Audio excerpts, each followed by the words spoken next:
Hello, my paper bead fanatic friends. This is Kelly from paperbeadrollers.com, and today we are going to cover one of the quintessential topics of paper beads.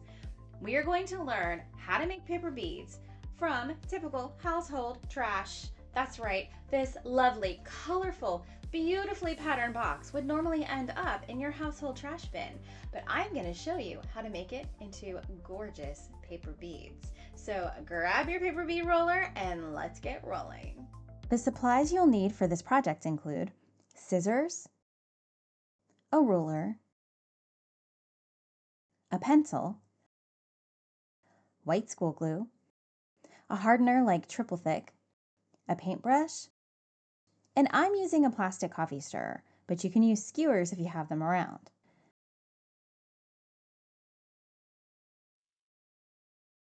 The last thing you'll need is a paper bead rolling tool. You can get this one at paperbeadrollers.com. Now it comes in 7 different sizes, depending on what size you want the hole in your bead to be. This one is 3/16 inch. These rollers have the size right there on the base, and it's color coded. This one's purple, which can make it easier for some people to remember. Each size has its own color. Let's prepare our box. First, I'm going to take off all of these flaps. If you want to do very small beads, you can use the flaps, but for now, I'm just going to take them off and set them aside. Then I'll cut the box up on one side. You can pull it apart at the seam if you'd rather. Depends how neat you want to be.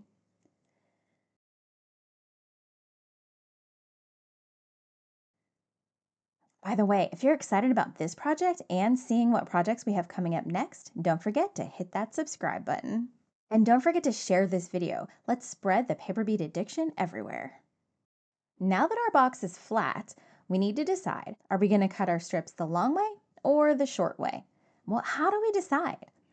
If we cut the long way, our beads will be much larger and bulkier, and given how thick this cardboard is, they'll be the size of pendants. So if I were planning to have a large pendant with these beads, I might cut 1 or 2 strips from the long way. If we cut these shorter strips, the beads will be smaller, but still the size of a nice chunky bead for a necklace. So I'm going to go ahead and cut my strips from the short way. Here's how you do it. Take your ruler and lay it near the edge of the cardboard. Make a mark at the width of the strips you want to cut. I'm going to make a mark at every 1/2 inch because I want beads that are 1/2 inch wide. You'll notice that I told you in the supplies section to use a pencil, and I'm using a Sharpie. That's just because a pencil will not show up on camera. You won't be able to see the marks I'm making.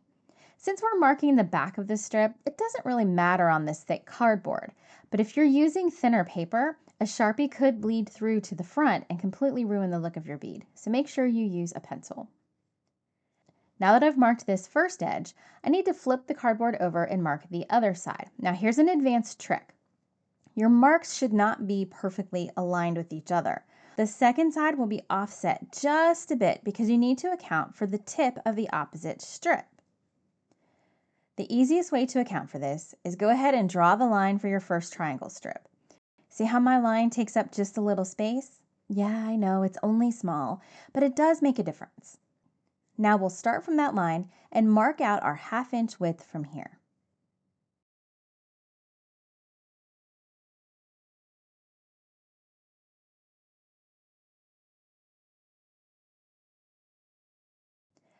Now that the second side is marked, let's draw the lines to make our triangles. It's easy to get confused, so pay close attention. Line the top of the ruler up to the first mark on the top row. Then line up the bottom of the ruler to the next mark on the bottom row. You see how this makes a triangle? Great. Now just draw your line. It looks simple, but I can't tell you how many times I let myself get distracted and I draw the line to the wrong mark. So don't feel bad if it happens to you. It really does happen to a lot of us. Once you've connected all the marks, it's time to cut. Now there are several methods for cutting out strips like this. I'm using scissors, but they aren't the most accurate method. It's hard to stay completely on the line the entire time, especially with a cardboard this thick.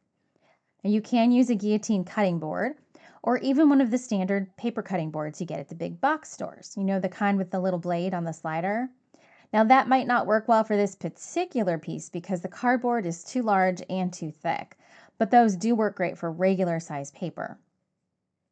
You can also use a cutting machine like a Cricut or a Brother Scan and Cut. That's actually the method I like the best for cutting paper strips. You can even cut cardboard like this on those machines. Once your strips are cut, it's time for my favorite part. Let's roll these beads. I use regular white school glue, but I put it in these 10mm needle nose bottles. I designed this glue stand to hold the bottle upside down while I work so that I don't have to squeeze the glue back into the tip every time. It just saves some wear on my fingers, which do have a little bit of arthritis. You can get the bottle and the stand at paperbeadrollers.com. To roll the paper bead, slide the wide end of the strip into the slot on the paper bead rolling tool.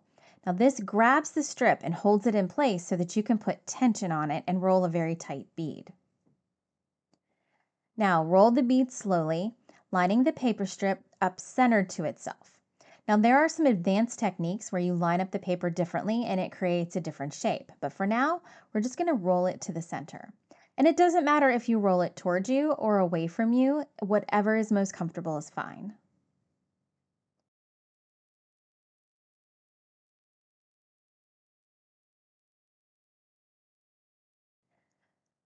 When you get to the end of the paper strip, apply glue to the last inch or so.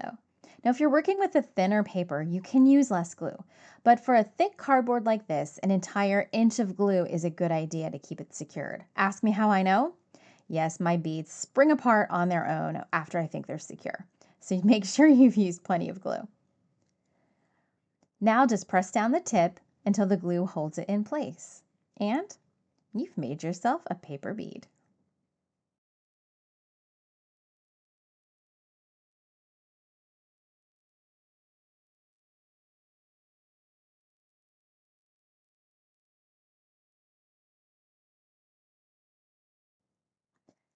But we're not done yet. One thing about using the thick cardboard like this to make beads is that the ridges are very visible. That's where the hardening glaze comes in. We'll use DecoArt's triple thick glaze to harden these beads and make them water resistant. But here's the other advantage to using this product. It's very thick and it somewhat fills in the ridges of the beads, smoothing them out and making your bead look more polished. I put a small amount of triple thick into this little tray. Now don't put too much out at once because this stuff can dry in minutes, especially if you have low humidity. You can always put more into the tray if you need it. I like to use a brush that is soft and flat. If your brush is too stiff, it will create lines in the glaze and you want a nice smooth glass-like finish. Put the beads on your coffee stirrer and gently brush on the glaze. If the stirrer isn't thick enough to stop the bead from turning, I just use my fingernail to hold it in place.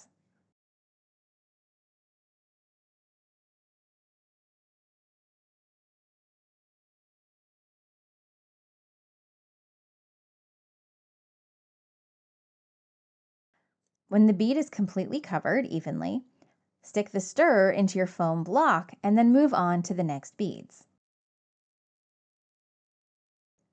By the time your last bead is done, the first bead is usually dry enough to start your second coat. I'm going to suggest 5 to 10 minutes. At my level of humidity here in North Carolina, generally they're dry in 5 minutes, but you may want to give it 10 just to be sure.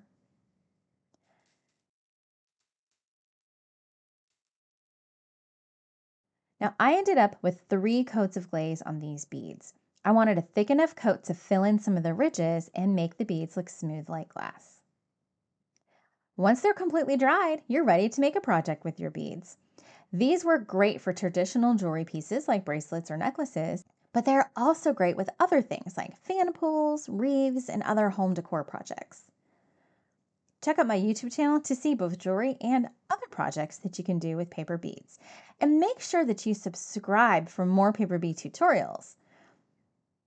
And don't forget to join us over on Facebook in the Paper Bead Fanatics group so we can see what you make. I hope you had fun with this one. See you next time.